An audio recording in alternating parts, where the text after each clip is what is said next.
الصلاۃ والسلام علیک یا رسول اللہ وعلی آلک واصحابک یا حبیب اللہ، الصلاۃ والسلام علیک یا نبی اللہ وعلی آلک واصحابک یا نور اللہ۔ درود پاک کے بے شمار فضائل و برکات ہیں۔ سرکار دو عالم صلی اللہ تعالی علیہ وسلم کا فرمان، من صلی علی عشرۃ اول النہار وعشرا من آخرہ نالتہ شفاعتی یوم القیامہ۔ آقا فرماتے جس نے 10 بار دن کے ابتدائی حصے میں اور 10 بار دن کے آخری حصے میں درود شریف پڑھا، روز قیامت میری شفاعت پا لے گا۔ 10 بار درود پاک صبح، 10 بار شام، کتنی دیر لگتی ہے درود پاک پڑھنے میں؟ انعام کتنا بڑا ہے۔ کاش یہ بات سمجھ آ جائے اور نبی پاک کی اللہ کرے ہمیں شفاعت بھی نصیب ہو جائے۔ صلو علی الحبیب صلی اللہ تعالی علی محمد صلی اللہ علیہ وسلم۔ اور آج ہم ہے کہ چھوٹا سا امتحان آ جائے تو زبان پر شکوہ ہے، شکایات ہیں، کمپلینز ہیں، بس یار بہت پریشان، سر میں درد ہے کہ جاتا نہیں، پیٹ کا درد تڑپاتا رہتا ہے، بس ہر وقت کمر میں درد رہتا ہے، بھائی کاروبار بڑا ہی مندہ ہے، طبیعت میں مزہ نہیں ہے، بس یار پریشان ہوں، پتہ نہیں کیا زندگی کو ہو گیا۔ جس کو دیکھو کمپلینز ہیں، شکر نہیں ہے اور آزمائش کے لیے پریپیئر بھی نہیں ہے، کیونکہ قرآن نہیں پڑھتے۔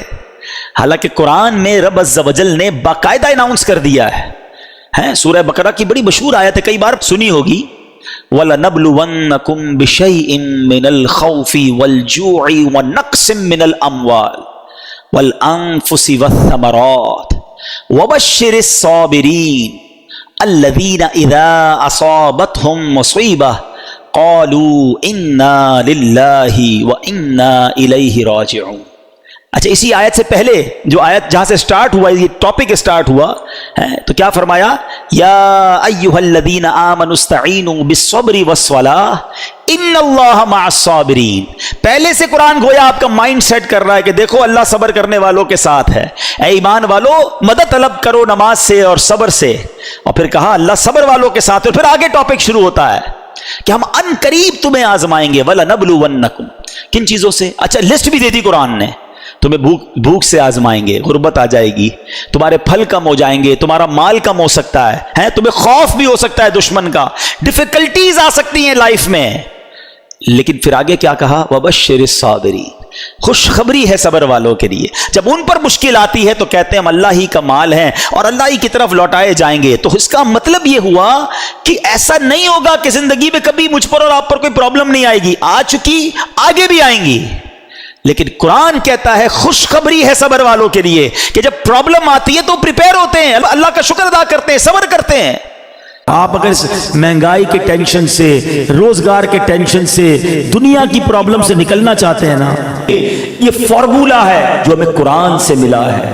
جس دن آپ اس وظیفے کو اپنا لو گے نا اور اپنی مشکل، اپنی پریشانی، اپنی تکلیف میں جب یہ پڑھو گے کہ وَأُفَوِّضُ أَمْرِي إِلَى اللَّهِ ان اللہ بصیر بالعباد، میں اپنے کام اپنے رب کو سونپتا ہوں، بے شک اللہ بندوں کو دیکھ رہا ہے۔ آج ہم کیا کرتے ہیں، ہمارا کوئی کام اٹک جائے، ہم کسی منسٹر کو فائل دے کر آتے ہیں اور منسٹر صاحب سائن کر دیں تو تسلی ہو جاتی ہے میری فائل پہنچ گئی ہے، ارے میں نے تو فلاں وزیر کو دے دی ہے، فلاں جناب حاکم کو دے دی ہے، ارے تم دنیا والے کو فائل دے کے سمجھتے ہو تمہارا کام ہو جائے گا، اپنی ساری زندگی کی فائل رب کی بارگاہ میں جمع کرا دو نا۔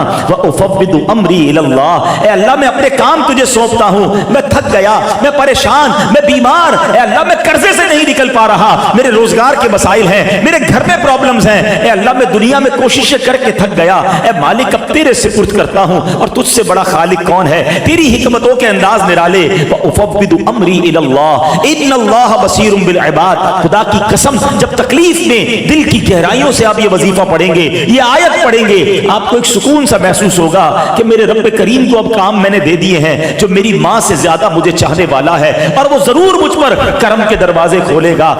آج سے نیت کرے کہ مشکلوں پر بے صبری نہیں بلکہ صبر کا دامن تھامیں گے، اللہ کی رضا پر راضی رہیں گے۔ اب آگے چلتے ہیں، اور ان کی راتیں تلاوت قرآن اور دعاؤں میں گزری۔ میری اور آپ کی راتیں کیسے گزر رہی ہیں؟ فلموں میں، گانوں میں، میوزک میں، اور کہتے پنجتن کا غلام ہوں۔ کتنے ایسے ہیں جو عشاء بھی جماعت سے پڑھتے ہیں، فجر بھی نماز پڑھتے ہیں، رات تلاوت کر کے سوتے ہیں، باوضو سوتے ہیں، راتیں فلم دیکھے بغیر نیند نہیں آتی، موبائل ہاتھ میں ہوتا ہے، پتہ نہیں کیا کچھ چل رہا ہوتا ہے، اور کہتے ہیں میں پنجتن کا غلام ہوں۔ یاد کرو وہ کربلا کا میدان کہ یزیدیوں کی راتیں کیسی گزری اور حسینیوں کی راتیں کیسی گزری ہیں۔ امام حسین کے چاہنے والے کی رات تو سبحان اللہ، میں سو جاؤں یا مصطفیٰ کہتے کہتے، کھلے آنکھ صلی اللہ کہتے کہتے۔ غور کیجئے کہ اعمال ایسے ہیں کہ نہیں۔ ایک اور بڑی پیاری بات بتاؤں، جو چیز، اب ذرا اس بات کو تھوڑی سی باریک بات ہے سمجھیے گا، جو چیز اللہ کی راہ میں قربان کر دی جائے نا، اللہ اس میں برکت ڈال دیتا ہے۔ اب اس سے آپ اپنی ساری لائف کو ایزیوم کر لیں۔ اگر آپ چاہتے ہیں کہ آپ کی صحت میں برکت ہو، آپ اپنی باڈی کو، اپنے جسم کو اللہ کی راہ میں استعمال کریں، نماز پڑھیں، دین کے کام میں یوز کریں، اللہ آپ کی صحت میں برکت ڈال دے گا۔ آپ چاہتے ہیں آپ کی زبان میں برکت ہو، آپ کے الفاظ مؤثر ہو جائیں، اٹریکٹیو ہو جائیں، آپ اپنی گفتگو میں اللہ رسول کا نام لینا شروع کریں، درود پاک پڑھیں، ذکر اللہ کریں، تلاوت قرآن کریں، لوگوں کو اسلام کی نیکی کی دعوت دیں، اللہ آپ کی گفتگو میں برکت ڈال دے گا۔ آپ چاہتے ہیں آپ کے مال میں برکت ہو جائے، اللہ کی راہ میں مال خرچ کریں، اللہ آپ کے مال میں برکت ڈال دے گا۔ آپ چاہتے ہیں اللہ آپ کی اولاد میں برکت ڈال دے، آپ اپنی اولاد کو دین کے کاموں کی طرف لگائیں، اللہ اس میں برکت ڈالے گا، ان کے لیے نصیب اچھے کر دے گا۔ تو کربلا کا یہ پیغام ہے کہ جس چیز میں تم برکت چاہتے ہو، اس چیز کو اللہ کی راہ میں قربان کرو، اللہ اس میں اور برکت ڈال دے گا۔ اب ایک اور میسج، اور آج تمہاری پلنگ کے اوپر سوتے ہوئے نماز قضا ہو جاتی ہے، آج تھوڑی سی طبیعت خراب ہے یار، موڈ اچھا نہیں ہے، بس کل پڑھ لوں گا، بس اگلے جمعے سے نہیں چھوڑوں گا، ہماری نماز قضا ہوتی ہے۔ بتاؤ کیا جواب دو گے قیامت کے دن اگر امام حسین سے ملاقات ہو گئی اور انہوں نے پوچھ لیا کہ ہم نے تو کربلا کے میدان میں بھی نماز قضا نہیں کی اور تم اپنے گھر پہ نماز قضا کرتے تھے اور کہتے تھے میں پنجتن کا غلام ہوں؟ ہوگا کوئی جواب ہمارے پاس؟ آؤ آج کی مبارک رات یہ پکی سچی نیت کر کے جانا ہے کہ ایٹ اینی کاسٹ کچھ بھی ہو جائے، آج کے بعد ہماری نماز قضا نہیں ہوگی۔